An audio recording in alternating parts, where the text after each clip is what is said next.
Love is sacrifice.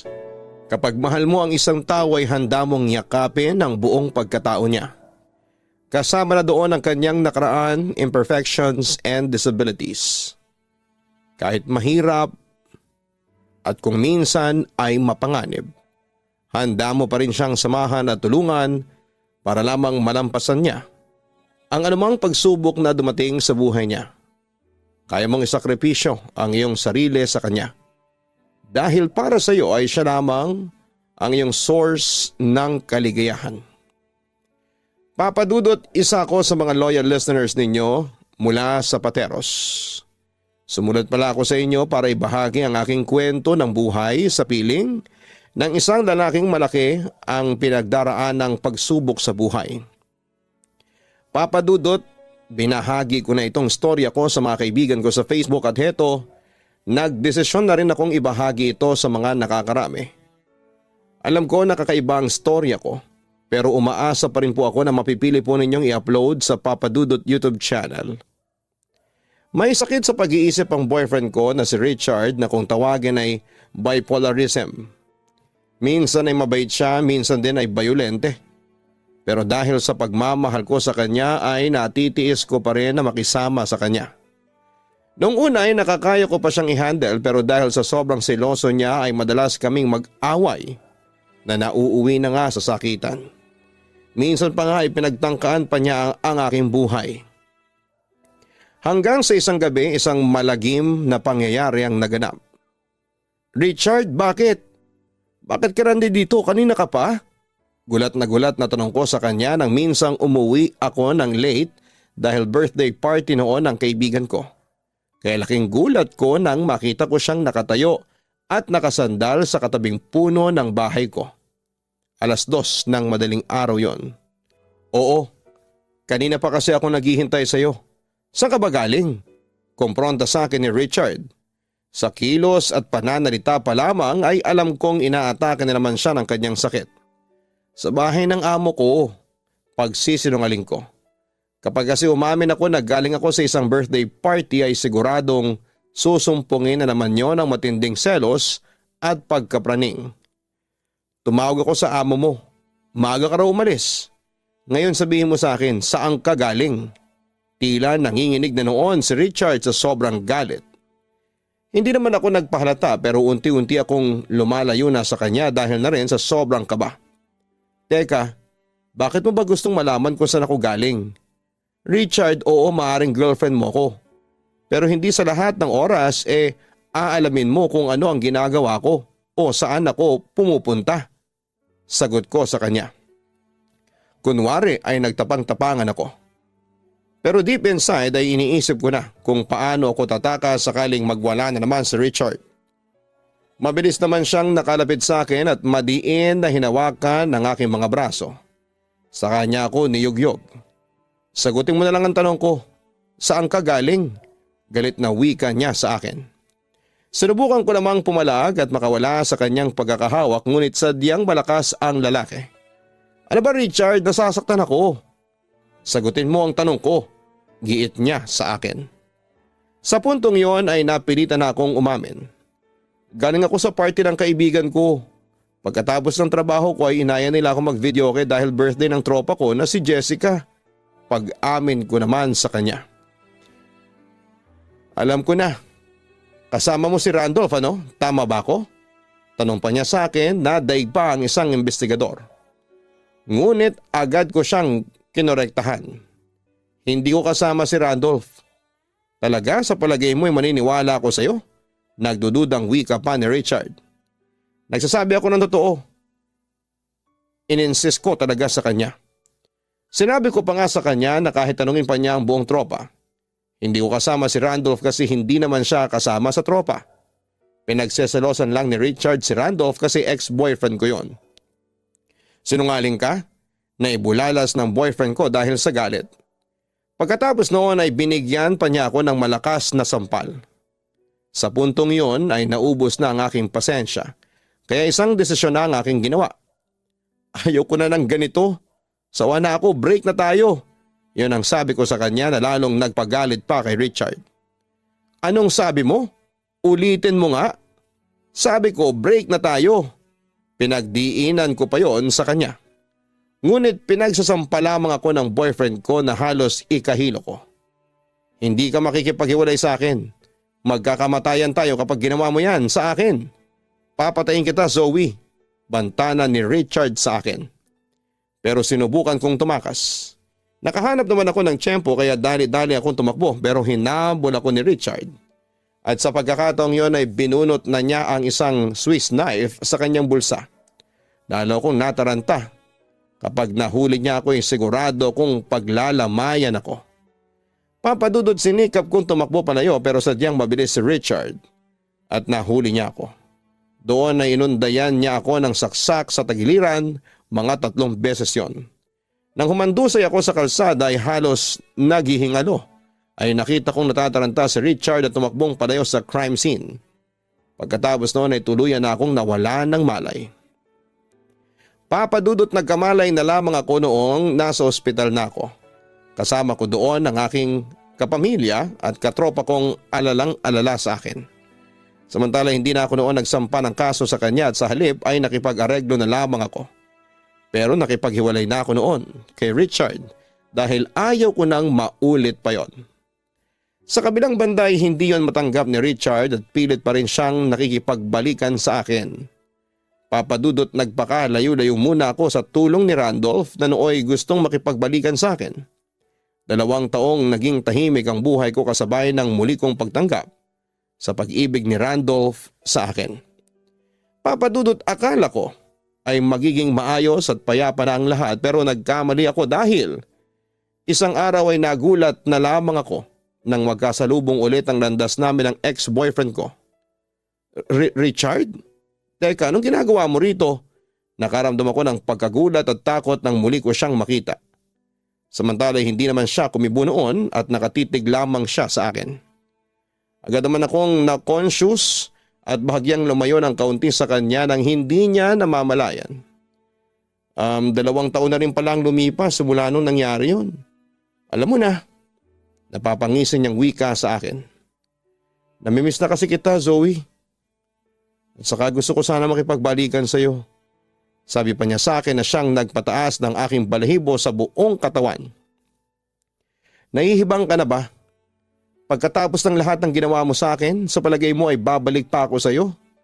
Hindi ko mapigilan noon ang daloy ng aking emosyon ng mga sandaling yon. Bakit hindi? Aniya. Bagamat malungkot ang kanyang pagkakasabi. Richard, muntik na akong mamatay sa ginawa mo. Dahil sa iyo kaya ako nag-aagaw buhay noon. Paalala ko noon sa kanya. Hindi ko naman sinasadya na saksakin ka. Nabigla lang ako noon. Sa puntong yon ay nagbago na agad ang kanyang mood. Mula sa pangingisi ay tila nagmamakaawa na siya ngayon. Hindi, intensyon mo talaga akong patayin. Diin ko sa kanya. Nagsiselos kasi ako kay Randolph, kaya ako nagawa yun. Nagsisisi na ako doon, maniwala ka sa akin. Katwiran pa niya sa akin. Alam mo Richard, pasalamat ka at hindi kita pinakulong sa ginawa mo. Pasalamat ka at nakipag-areglo ako kasi kung hindi, nasa bilangguan ka ngayon. Pero Richard, sinasabi ko sa iyo hindi na ako magdadalawang isip pa na ipakulong kita kapag ginulo mo pa ulit ako. Pagbabanta ko na sa kanya. Mahal pa rin kita Zoe, pagtatapat ni Richard sa akin. Bumalik ka na sa akin babe, wika pa niya.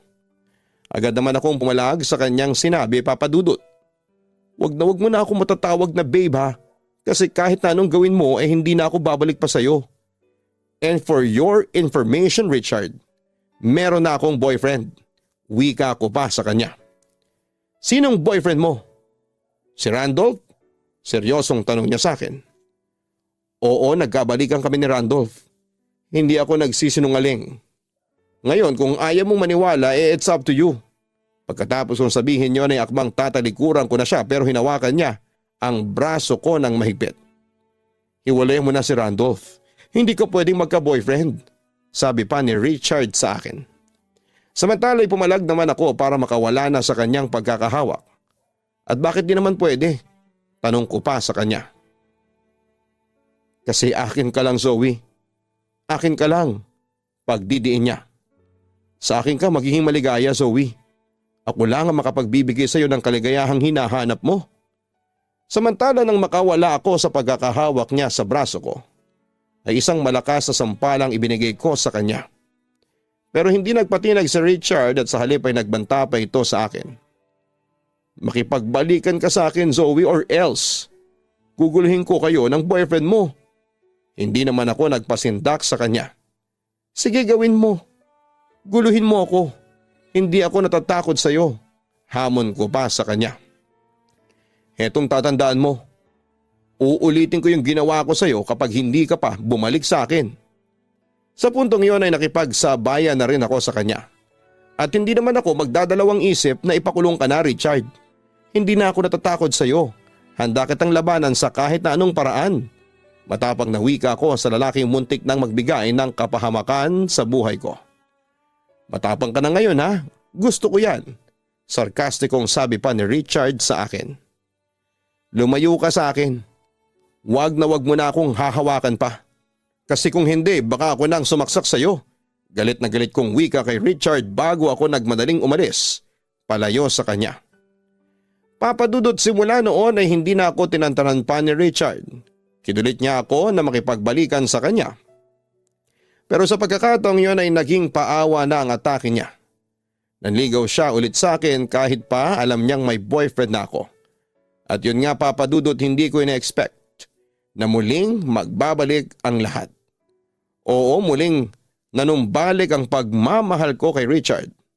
Ewan ko ba pero sa kabila ng lahat ng ginawa niya sa akin ay na-realize kong mahal ko pa rin siya. At hindi ko siya matatanggal sa isipan ko.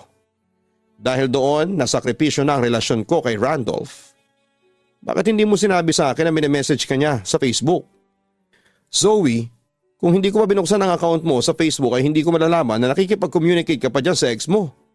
Sa totoo lang ayaw kong buksan ang Facebook account mo kasi ginagalang ko ang privacy mo. Kaso kahapon, hindi talaga ako mapakali. Para bang may nagbubulong sa akin na meron kang kailangang sabihin sa akin. Yung pala meron akong madidiscover ang sikreto mo. At heto nga, tama pala ang kutob ko. Galit na paglalahad ni Randolph nang natuklasan niya sa amin ni Richard. Ilang beses ko nang sinabihan si Richard na huwag na niya akong guluhin. Na may boyfriend na ako. Kaso makulit ang lalaking yun. Ilang beses ko na siyang blinak sa Facebook pero gawa siya ng bagong accounts niya. At yun ang ginagamit niya sa pangungulit sa akin. Katwiran ko sa kanya. But deep inside ay alam kong malaki ang aking kasalanan dahil lapit din ako ng lapit kay Richard. Kung talagang ayaw mo makipag-communicate kay Richard, sana dinisable mo na lamang yung account mo. Sagot niya sa akin. Ngunit agad naman akong tumutol sa gusto niya. Hindi pwede, Randolph. Hindi ko pwedeng burahin ang account na yon kasi naroroon yung mga mahalagang contacts ko. Madaling i-readd yung mga nasa friend list mo. Alam mo, kung gusto mo talagang iwasan na si Richard, i-delete mo na yung Facebook account mo nang walang kaabog-abog. Kaso hindi. Ang sabihin mo, gusto mo pa rin may contact sa iyo ang baliw na yon. Pagbubuking sa akin ng boyfriend ko. Alam ko, Zoe, gusto mong makipagbalikan kay Richard. Natigilan ako noon, papadudot. Hindi ako nakakibo kasi totoo naman ang sinabi niya. Ngunit sinubukan ko pa rin i-deny sa kanya ang lahat. Dahil ng time na yon ay hindi pa ako handang ipagtapat sa kanya ang totoo. Randolph, ano ba? Hindi na ako makikipagbalikan pa kay Richard. Kasi alam mo naman ang ginawa niya sa akin dati, hindi ba? Muntik na akong mamatay ng dahil sa kanya. Ngunit agad yung kinontra ni Randolph. Pero iba kasi ang nararamdaman ko, Zoe. Nararamdaman kong meron ka pang pagtingin dyan sa ex mo na muntik nang makapatay sa'yo. Hindi ako tanga, Randolph, para balikan ko ang isang tulad ni Richard. Kunwari ay sabi ko. Pero alam niyo naman ang tamang sagot. Samantala ay nakatingin lamang sa akin si Randolph ng ilang minuto at agad kong napansin na unti-unting tumulo ang luha sa kanyang mga mata na para bang may iniindang kirot sa loob. Alam mo ba? Sobra ako nasasaktan sa ginawa mo sa akin. I'm sorry, maya-maya ay sabi ko sa kanya. Dahil nung sandaling yun ay halos hindi nakayanin ang konsensya ko ang nakikita ko kay Randolph. Gusto mo na bang makipaghiwalay sa akin? Sige, sabihin mo lang. Palalayain kita. Maluwag ko yung tatanggapin. Umiiyak na wika ni Randolph. Alam ko naman na gusto mo pa talagang makipaghiwalay sa akin para malaya ka nang makipagharutan yan sa ex mo, kuno. Hirit pa niya. Sa kabilang banda ay nanatili lamang akong walang imik. Hindi ko magawang aminin sa kanya na in love pa rin ako sa taong muntik nang pumatay sa akin. Ewan ko ba, Papa Dudut, pero maski ako ay hindi ko rin talaga akalain na mangyayari yon. Sige, maghiwalay na tayo. Madali akong kausap, Zoe. Pagpapatuloy pa ni Randolph. Hindi ba't yan ang gusto mo? Hiwalay na tayo? Malaya ka na. Pareho na ulit tayong single ngayon, sabi pa niya sa akin.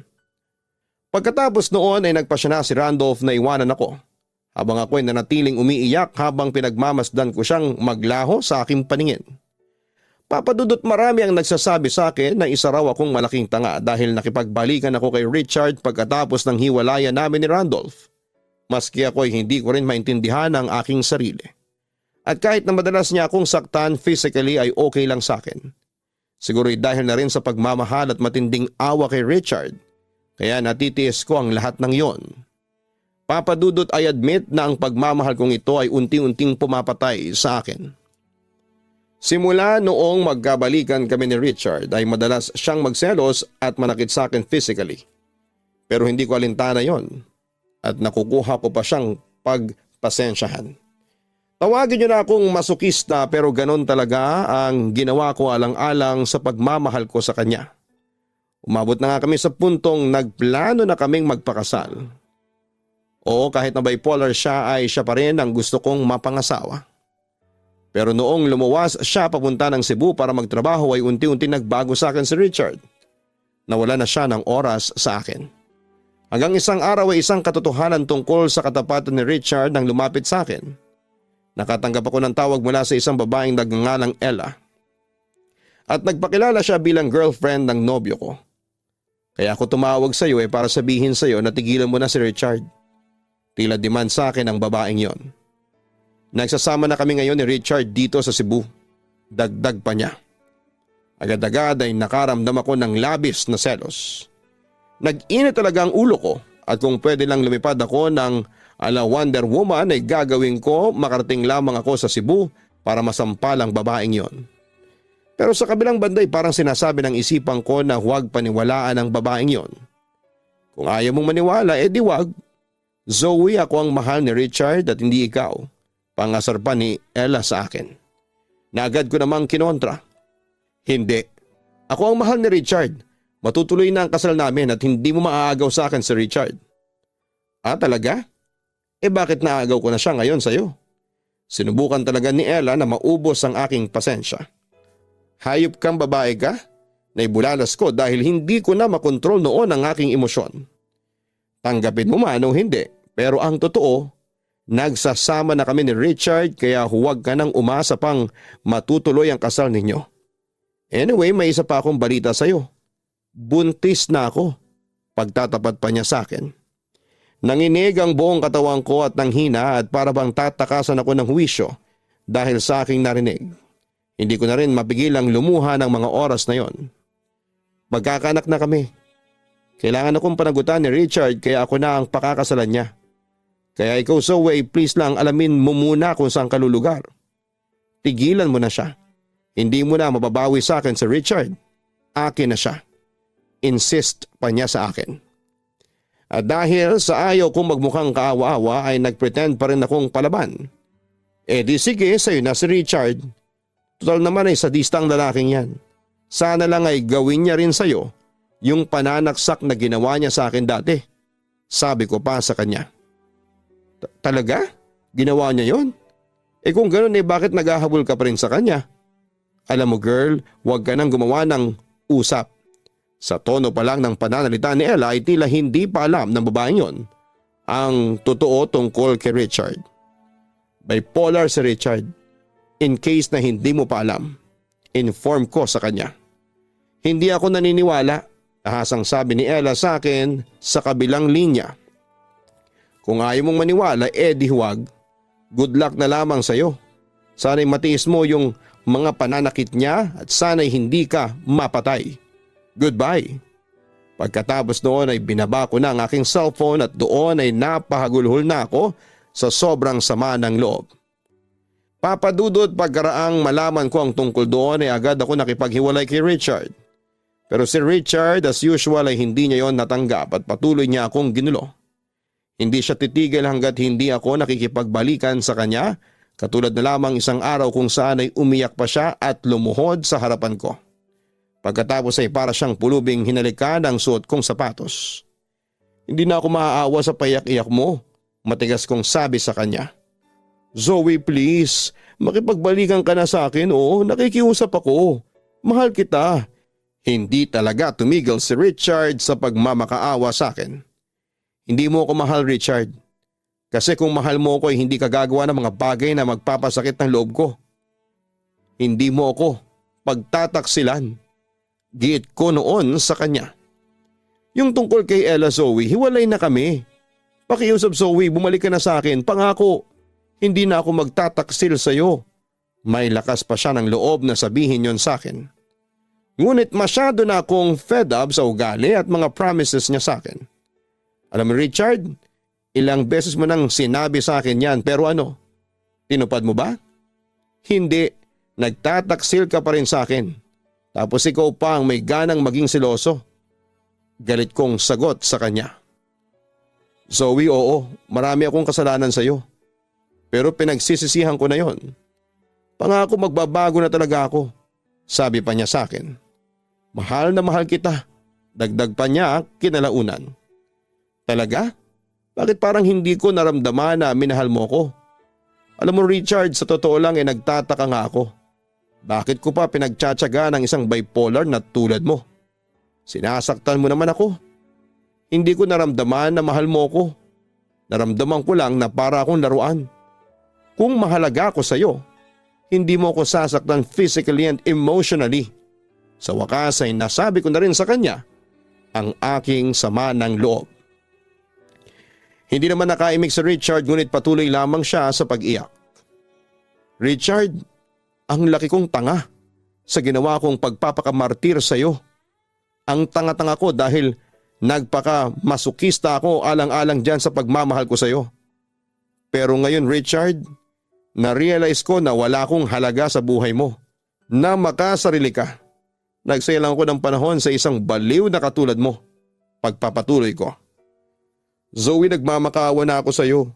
Huwag mo naman gawin sa akin to. Umiling na ako sa kanya. Ayaw ko na talaga, Richard. Hindi na ako makikipagbalikan pa sa iyo. Sorry, sabi ko pa. Mamayang kaunti ay bumalik na naman siya sa nakakatakot niyang mood. Hindi kita titigilan, Zoe. Magkakamatayan tayo kapag iniwan mo ko. Banta pa niya sa akin. Bakit papatayin mo ko? Sige, patayin mo na ako ngayon. Pero kahit napatayin mo pa ako, hindi na ako makikipagbalikan sa iyo. Sa puntong yon ay hindi na ako takot na harapin at labanan siya sakaling pagbantaan na naman niya ang buhay ko. Richard, ulitin mo pa yung ginawa mo sa akin at sinasabi ko sa iyo, hindi lang kita ipapakulong kundi ipapakonfine pa kita sa mental hospital. Wika ko sa kanya. Mas mabuti pang mamatay ka na lang kesa mapakinabangan ka pa ng iba. Pagkatapos ay nagulat na lamang ako nang biglang sinakal niya ako at syempre ginawa ko ang lahat para makawala ako sa mga kamay niya. Umalag ako at nang makahanap ako ng tiyempo ay sinipa ko siya sa kanyang private part kung saan ay namilipit siya ng sobrang sakit. Ginawa ko na ang opportunity na yon para tumakas. Hindi kita titigilan, Zoe. Hanggat hindi ka bumabalik sa akin, tandaan mo yan. Narinig ko pa ang pahabol niyang banta sa akin. Pero hindi na ako nangahaspang lumingon dahil ang nasa isip ko lamang ay makaligtas ako sa taong yon. Papadudot, ayun na nga ang simula ng kalbaryo ko. Hindi lang basta panggugulo ang ginagawa noon sa akin ni Richard dahil ilang beses niyang pinagtangkaan noon ang buhay ko. O madalas niya akong takutin na kung hindi ako makipagbalikan sa kanya ay papatayin daw niya ako. Papadudot, takot na takot talaga ako noon at hindi ko na alam ang gagawin ko. Kahit mga kapamilya ko ay nadadamay na rin sa pagbabanta niya. Hanggang isang gabi ay tinutuon niya ang kanyang pagbabanta sa akin. Pinasok niya noon ang aking bahay at doon ay pinagtangkan niya akong gahasain at patayin, pero nanlaban ako. Nagkahabulan kami mula sa sala papunta ng kusina at doon ay nakakuha ako ng kutsilyo na inamba ko sa kanya. Hindi naman natakot noon si Richard, bagkos ay nakipag-agawan pa siya sa akin. Hanggang sa aksidenteng masaksak ko siya noon sa bandang tiyan. Papadudot, nasaksak ko si Richard pero nakaligtas siya sa ginawa ko. Sumuko ako noon sa mga pulis pero hindi ako nakulong dahil self-defense ang nangyari. Samantala ay napatunayang baliw si Richard kaya dinala siya sa mental hospital. Habang ako naman ay nagpakalayo-layo. At eto nga, dito ako naninirahan sa Taguig. Kasalukuyan ako nagtatrabaho bilang lady guard. Sa ngayon din ay masaya na ako dahil may asawa at isang anak na ako. At alam mo kung sino ang napangasawa ko? Si Randolph. Oo, nakipagbalikan si Randolph sa akin. For the third time, at sa butong yon ay sinabi ko na sa sarili ko na siya lamang ang mamahalin ko at wala nang iba pa. Pero papadudot hindi ko makakalimutan ang karanasan ko sa ex-boyfriend kong si Richard, na isang psychopath. Aaminin ko na hanggang ngayon ay siya pa rin ang laman ng mga bangungot ko. At kahit na nasa mental institution na siya ngayon ay naroon pa rin sa akin ang trauma na baka isang araw ay makatakas si Richard at makahanap siya ng pagkakataon para balikan ako at ang pamilya ko. Hanggang dito na lamang ang sulat ko at sana'y mabasa po ninyo at mapiling i-upload. Muli maraming salamat and God bless sa inyong lahat. Lubos na gumagalang, Zoe. Nakakatakot magkaroon ng kasintahan o asawa na psychopath. Nakakalungkot kasi hanggang ngayon ay dala-dala mo pa rin ang takot sa iyong dibdib na baka isang araw ay mag-cross muli ang landas ninyong dalawa. Ang maipapayo ko sa iyo ay kumonsulta ka sa isang espesyalista dahil tingin namin ay nakakaranas ka ng trauma. Kailangan mo ang payo mula sa mga eksperto kung paano malalabanan ang iyong takot at sinasabi mong bangungot sa iyong buhay. Kapag kasi nagpatuloy pa yan, maaaring makaapekto yan ng malaki sa iyong psychological well-being. Maaaring madamay din sa iyong problema ang iyong buong pamilya. Kaya hanggat maaga pa Zoe ay seek professional help. Muli maraming salamat sa iyo Zoe sa pagbabahagi mo ng iyong kwento dito sa aking channel. Wishing you all the best in life. Hanapin ang Kaistorya Horror YouTube channel para sa araw-araw na upload ng mga nakakatakot na kwento. Likewise, ang Gianna Vlogs. Yan po ang aming family vlogs. Kasama po ang inyong si Papa Dudut dyan, ang aking mga anak si Jem at si Kite. Sana po ay suportahan nyo ang aming channel na Gianna Vlogs. Maraming salamat po sa mga nakasubscribe na at magsusubscribe pa lang. Naging libangan ko na po ang pakikinig sa inyong programa. Tutok na tutok po kasi ako sa programa ninyo araw-araw. Papa Dudut, tawagin nyo na lamang po ako sa palayaw kong Estela. 19 years old at kasalukuyang nagtatrabaho bilang kasambahay dito sa Novaliches, Quezon City. Sana po after ninyong mabasa o mapakinggan ang storya ng buhay ko ay mabigyan nyo po ako ng payo. After high school po ay nagpasya na ako magtrabaho para makatulong sa tatay ko at sa 4 ko pang kapatid na nasa probinsya noon. 16 years old po ako noong unang magbanat ng buto. Inaasahan ko na yon Papa Dudut dahil panganay po ako sa 5 magkakapatid. Namatay na rin ang aking ina nang dahil sa panganganak. Kaya simula noon ay tinanggap ko na rin ang responsibilidad at tumayong ina sa mga kapatid ko. Dahil alam ko na wala na silang ibang pwedeng pag-asahan kundi ako lang. Samantala ay pinasok ako noon ng aking ama sa isang grocery store para magtrabaho. Ayos naman ang trabaho ko doon bilang bodegera pero after 3 months ay nagsawa din ako kaya nag-resign ako noon. Noong una ay hindi pa nga tinanggap ng mga amo ko ang pagbibitiw ko dahil nakapag-advance noon ang tatay ko ng sweldo. Kaya pinagpatuloy ko ang pagkatrabaho ng walang bayad. At nang matapos na ang obligasyon ko ay agad na akong umalis. Pero Papa Dudut, hindi ko pa pinaalam noon sa ama ko na wala na akong trabaho. Hanggang sa isang umaga'y pinagtapat ko na sa kanya ang katotohanan. Ano ba? Bumangon ka na nga dyan sa folding bed mo. Dali, kahit kailan talaga ang kupad-kupad mo. Pagising sa akin ni Itay. Papasok ka pa sa trabaho. Paalala pa niya sa akin. Itay, hindi na po ako papasok sa trabaho. Nag-resign na po kasi ako. Inform ko noon sa kanya.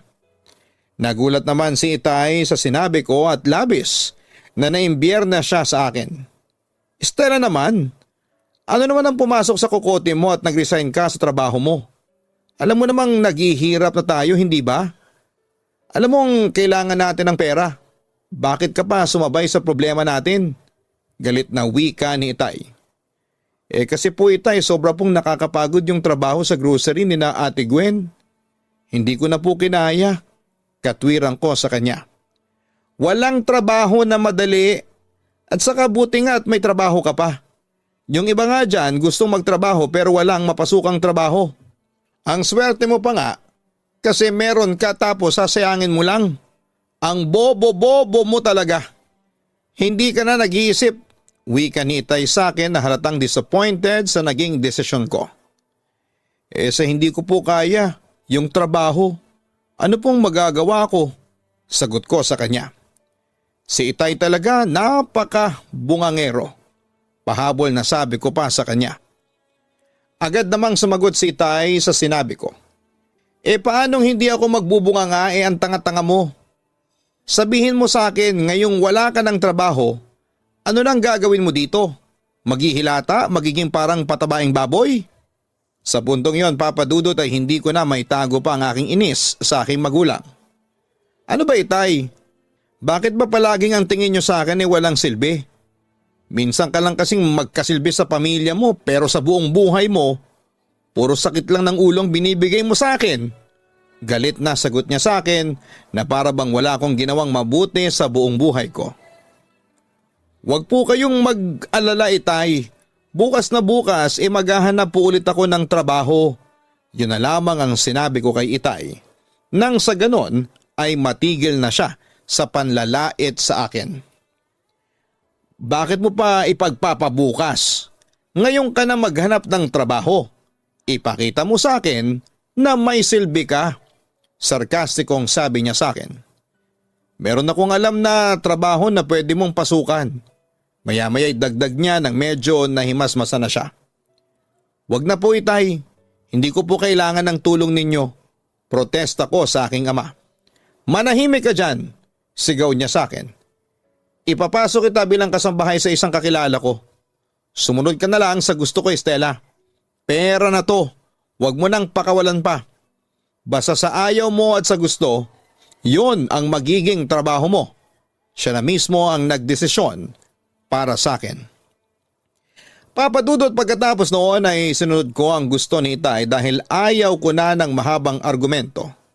Dahil doon ay napilitan akong lumuwas ng Maynila para pasukin ang trabahong sinasabi sa akin ng aking ama. Sa kasamang palad ay hindi ako nakatagal dahil na rin sa hirap ng trabaho at sa mapang-abuso kong amo. Kaya muli akong nawala noon ng trabaho pero hindi na ako umalis ng Maynila. At nagpatuloy na lamang ako sa paghahanap ng trabaho. Sa awa naman ng Diyos, Papa Dudut ay nakahanap din ako at sa pagkakataong yon ay naging sales lady ako sa Marikina. Katulad ng dati ay nagpapadala ako ng pera sa tatay ko at mga kapatid ko. Pero hindi rin ako nagtagal sa trabaho dahil na rin sa nasangkot ako noon sa gulo. At tulad ng aking inaasahan ay inaway ulit ako ng aking ama nang mabalitaan niya yon.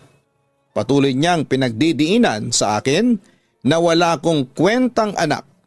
Samantala sa halip na magalit sa aking ama, ay naghanap na lamang ulit ako ng mapapasukang trabaho.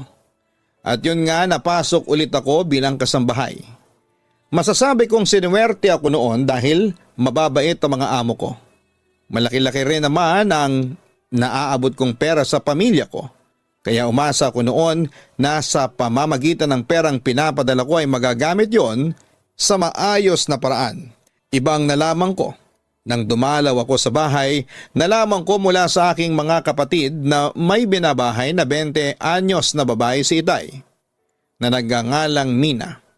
At ayon pa sa mga utol ko, lahat ng perang pinapadala ko ay napupunta halos sa kinakasama ni Itay. Dahil doon ay kinumpronta ko ang aking ama. Asawa ko na si Mina, kasal kaming dalawa, pagmamalaking balita pa sa akin ni Itay. Nagulat naman ako sa aking narinig. Hindi lang pala basta binahay ni Itay ang babaeng yon, pinakasalan pa niya. Ano po yung nabalitaan ko na napupunta lang sa asawa ninyo ang mga perang pinapadala ko? Tingnan niyo po itong bahay natin. Umaasa po ako na sa loob ng 2 taong kong pagkawala dito, maayos na po ang bahay natin, pero pagbalik ko ganito pa rin ang tatambad sa akin. Parang pusali, naiinis kong wika sa aking ama. Mas importante si Mina kaysa sa bahay, sabi pa ni Itay sa akin. At sino ba yung babaeng yan para pagkagastusan ko? Itay, nagtatrabaho po ako para sa mga kapatid ko, hindi para sa babae ninyo, paalala ko noon sa kanya. Pero tulad ng aking inaasahan, muling nagalit sa akin si Itay. Ikaw Stella, nabubwisit na ako sa iyo ha. Nagkaroon ka lang ng pera, yumabang ka na. Akala mo na kung sino ka, sigaw pa niya sa akin. Itay naman kasi, konsiderasyon naman po. Nagpapagod po ako sa trabaho ko para lang sa pamilya natin. Pero kayo ginagastos nyo lang po dyan sa babaeng yan, yung perang pinaghihirapan ko. Sagot ko. Huwag kang mag-alala, babayaran ko din yan pagmamalaki pa ng aking ama. Pagkatapos noon ay tiyempo namang lumapit si Mina para samahan ang kanyang asawa. Kaya sa kanya ko agad na ibaling ang galit ko. At ikaw naman Mina, ang kapal din ng pagmumukha mo no? Alam mo namang hindi para sa iyo yung pera pero kinukuha mo pa rin. Hingi ka siguro ng hingi sa tatay ko. Tapos kung ano-ano lang yung mga pinagbibili mo. May karapatan akong humingi ng pera sa ama mo kasi asawa niya ako at magkakanak na rin kami. Mataray na sagot pa sa akin ni Mina. Para bang pinapahiwatig niya sa akin na pati siya ay obligasyon ko. Anong pakialam ko sa iyo? Ganti kong sagot sa aking madrasta. Muling nagalit si Itay at dinuro ako. Ikaw Stella, manahimik ka na. Kapag hindi ako nakapagtimpi, palalayasin kita sa bahay ko. Pamamahay ko pa rin to, baka nakakalimutan mo. May karapatan ako kahit sino ang patirahin ko dito. Pagmamalaki pa niya sa akin. Sa huli nagpasya na lamang akong tanggapin si Mina sa aming pamilya. Bagamat bihira ko lamang siyang makasama dahil nasa Maynila ako nagtatrabaho. Madalas ay nagsusumbong sa akin ang mga kapatid ko na minamaltrato sila ni Mina. Ni minsan ay hindi nito itinuring na kapamilya ang mga utol ko. Tapos ng mga anak si Mina ay lalong nagdemand ng pera sa akin si Itay. Siyempre nagbigay ako ng suporta dahil para din naman yon sa bunsong kapatid ko. Pero may mga pagkakataon talagang sinusubok ni na Itay at Mina ang pasensya ko. Kaya nang payagan ulit ako ng amo ko na umuwi ng probinsya ay agad kong kinumpronta si Itay. Nagmamalaki ka pa sa ibinigay mong pera sa amin? Magkano lang ba ang 8,000 kada buwan? Sa tingin mo anong mararating nun? Sa pagkain pa lang at baon ng mga kapatid mo ay kulang na kulang na. Kung makapagsalita ka dyan, akala mo ang laki-laki ng pinapadala mo. Hoy, barya lang yang pinapadala mo sa amin. Tila ba pang-iinsulto pa ni Itay sa mga tulong na ibinibigay ko sa aking pamilya buwan-buwan. Kung ganun lang naman po, edi sana hindi ka na lang nagdagdag ng palamunin dito sa bahay natin. Sagot ko naman sa kanya. Hindi naman nakapagtimpi si Itay at sinampal niya ako. Sumosobra ka ng bata ka? Sabi pa niya sa akin. Sige po, sa susunod na magpapadala ako ng pera hindi ko na ipababagsak sa iyo para hindi ninyo maibigay dyan sa babae ninyo. Hirit ko naman sa aking ama. Wala kang utang na loob Stella. Matapos kitang palakihin, pag-aralin at pakainin eto lang ang igaganti mo sa akin. Kung tutusin nga kulang pa yung perang ibinigay mo sa mga hirap at sakripisyo ko para mapalaki ka lang ng maayos. Anong klase kang anak ha Stella? Para maliit na pera lang pinagmamalakihan mo na ang magulang mo? Kung ganyan lang palang ugali mo sana pinabayaan na lang kita. Panunumbat pa niya sa akin. Agad naman akong tumutol sa kanyang sinabi dahil para sa akin, kahit kailan ay hindi naging mabuting ama siya. Sandali po Itay, inalagaan niyo ba ako? Kailan? Wala po kong matandaan na inalagaan ninyo ako. Sina lolo at lola ang nag-alaga sa akin. Paalala ko pa sa kanya. Pero yung mga kinakain mo nung bata ka, yung mga sinusuot mo mga damit, yung mga pinambibili mo ng mga gamit sa eskwela noon, nanggagaling sa akin. Nang dahil sa pera ko kaya lumaki ka ng ganyan. Hirit pa niya sa akin. Kaya Stella, wag na wag mo kong pagmamalakihan dahil kahit kailan, hindi mo mapapantayan o mababayaran ng pera ang mga paghihirap ko sa iyo. Pagpapatuloy pa ni Itay. Papadudot pagkatapos noon ay kinausap ko ang asawa ng tatay ko at doon ay sinabi ko sa kanya na huwag niyang sasaktan ang mga kapatid ko dahil hindi ako magdadalawang isip na umuwi para palayasin siya sa bahay namin. Hindi nagtagal ay bumalik na ulit ako ng Maynila para magtrabaho. Simula noon ay sunod-sunod na mga masasaya at malulungkot na pangyayari ang dumating sa buhay ko. Unay nakatapos na ang kapatid kong si Grace ng high school at dahil sa kagustuhan niyang mag-aral ay ako na ang sumagot sa lahat. Hindi naglaon ay nakapagtapos din si Grace. Sa kabilang banda, January 31, 2021 nang mamatay ang aking lola. July 17, 2021 namatay naman ang lolo ko. Kaya sobra talaga akong pinanghinaan ng loob dahil pakiramdam ko ay nag-iisa na lamang ako sa mundo. Wala na kasi ang mga taong tumatayong pangalawang magulang ko. Papadudot hindi pa ako nakaka-recover sa pagluluksa sa pagkamatay ng lolo't lola ko ay may dumating na namang panibagong pagsubok sa akin. Nabalitaan ko mula sa aking kapatid na naghiwalay na sina Itay at Mina dahil meron daw kinabaliwang babae ang magaling kong ama. At ang masama ay mas malapit ito kay Mina. Papadudot sobra akong naalarma dahil umiyak talaga sa akin ang mga kapatid ko habang kinakwento nila sa akin sa telepono ang pagpapahirap nila. Sa kamay ng bagong babaeng tawagin nyo na lamang sa pangalang Lokring. Dahil doon ay agad akong humingi ng leave sa aking amo at nang mabigyan ako ay wala akong sinayang na oras at mabilis akong umuwi sa amin. Bitbit ang aking mga pasalubong sa kapatid ko. Pero hindi ko inaasahan na mahuhuli ko sa akto na pinagmamalupitan ni Lokring ang kapatid kong si Indoy. Hoy bruha, anong ginagawa mo kay Indoy? Galit na sabi ko habang nilulusob ko ang maldita. Sino ka ba ha? Tanong pa sa akin ng babaeng yon. Anak ako ni Julius, baka hindi mo pa alam. Sabi ko sa kanya.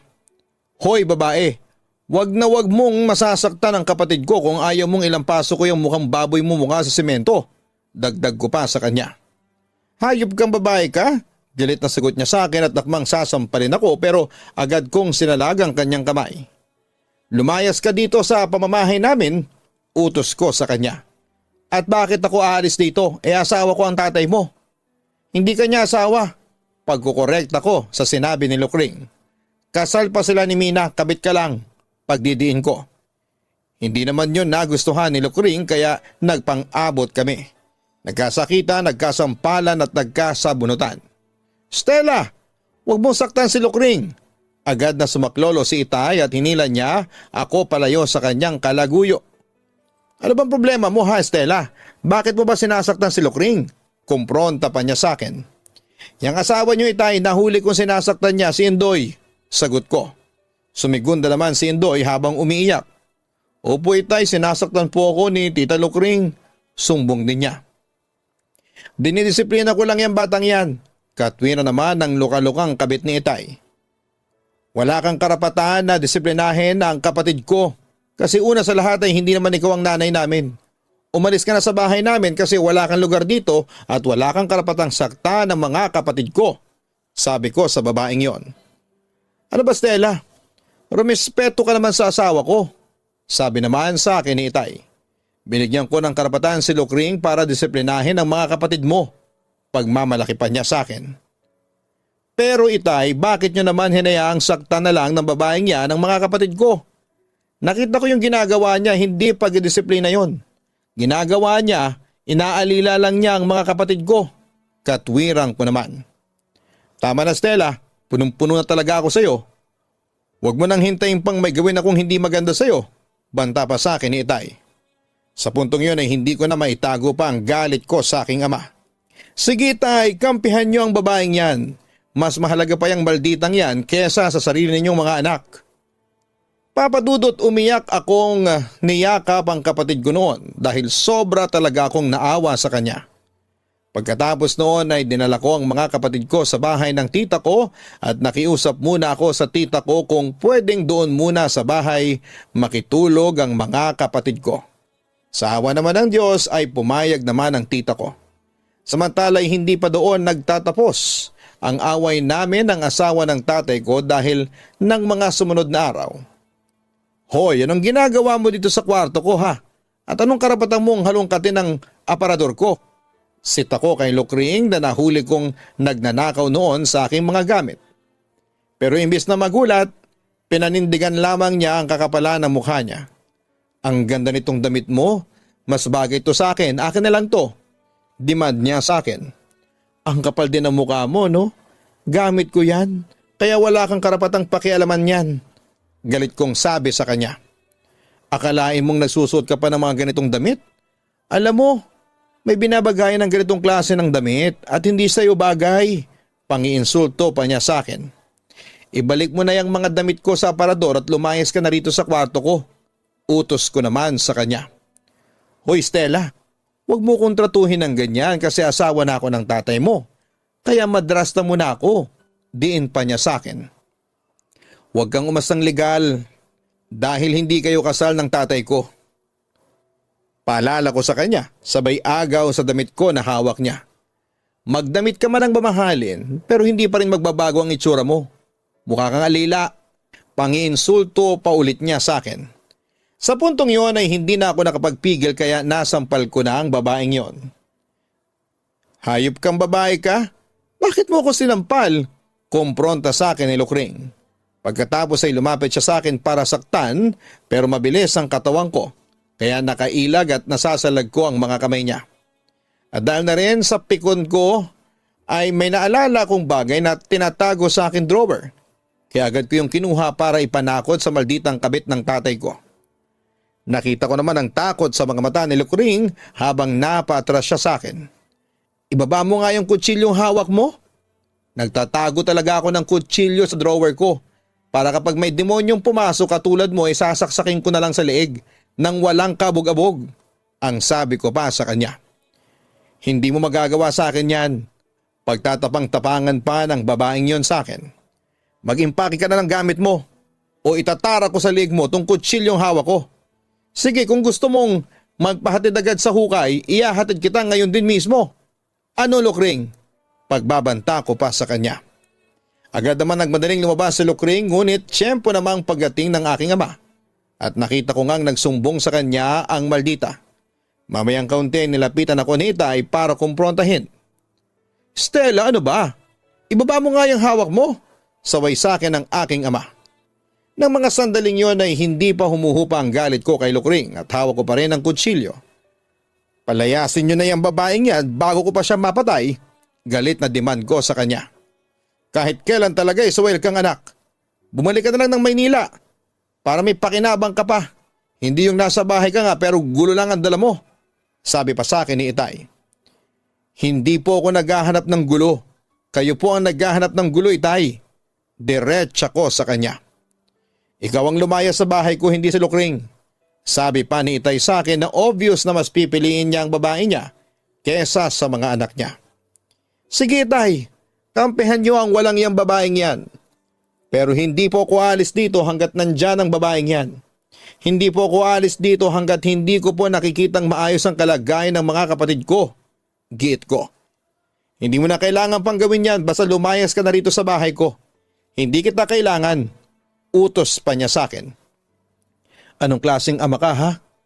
Anak niyo ko pero handa ninyong ipagpalit sa babaeng yan? Naiiyak na ako sa galit ng mga sandaling yon. Ngunit hindi nagpatinag sa akin si Itay at ang desisyon pa rin niya ang gustong masunod. Lumayas ka sa harapan ko, layas. At kahit kailan ayoko nang makikita ang pagmumukha mo. Wika pa niya sa akin. Dahil doon ay napilitan akong lumayas ng bahay. Sumama na rin sa akin ang mga kapatid ko habang si Itay ay tuluyan ko nang iniwan kay Lokring. Sa ngayon, Papa Dudut, ay nakatira kaming magkakapatid sa tiyahing ko dito sa San Bartolome, Novaliches, Quezon City. At kasalukuyan akong namamasukan bilang kasambahay malapit lang sa aming tinitirhan. Ang totoo niyan ay halos 2 kanto lamang ang pagitan ng bahay ng amo ko sa bahay namin. At masaya naman ako sa aking trabaho. Pero Papa Dudut, sobrang sama pa rin ang loob ko sa aking ama. Naroroon pa rin sa akin ang pag-aalala sa kanya. Dahil na rin sa senior citizen na siya ngayon. Kung naalagaan ba siya ng maayos ni Lukring.